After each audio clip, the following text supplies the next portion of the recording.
الله أكبر الله أكبر الله أكبر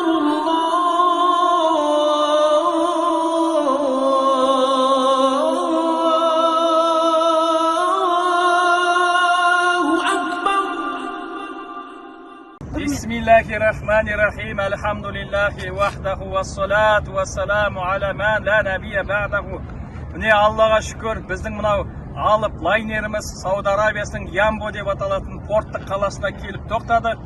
Бұл порттық қаланың тарихы біздерге де байланысты. Кезінде Құнанбай қажы аталарымыз, Мырқыбайлар, Шәуке қажылар, Досжан хазіреттер, Нұрпейіс хазіреттер осы қажылыққа келген кезде екі жол бар екен сол кезде. Не Жиддаға кеп тоқтайды екен, не болмаса кеме осы Ямбоға кеп тоқтайды екен. Сөйтіп Ямбоға келгеннен кейін ары қарай Мәдинаны зиярат етіп, содан кейін Меккеге барады екен. Біз де міне Аллаға шүкір бабаларымыздың жолымызбен жүріп келе жатырмыз.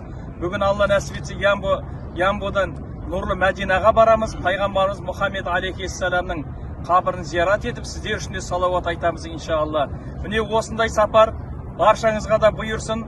Алла нәсіп етсе міне еліміздің тәуелсіздігіне 30 жылдық тәуелсіздігіміз Алла нәсіп етсе Иорданияда Петра қаласында қарсы алатын боламыз. Аллаға шүкір осының барлығы еліміздің тәуелсіз болғандықтан, тәуелсіз мемлекет болғандықтан осылай жан-жақты қыдырып жүрміз Мекке, Мәдина, Әл-Ақса мешіттерін зиярат етіп. Сондықтан да тәуелсіздігіміз құтты болсын, жасасын тәуелсіз Қазақстан! الله أكبر الله أكبر الله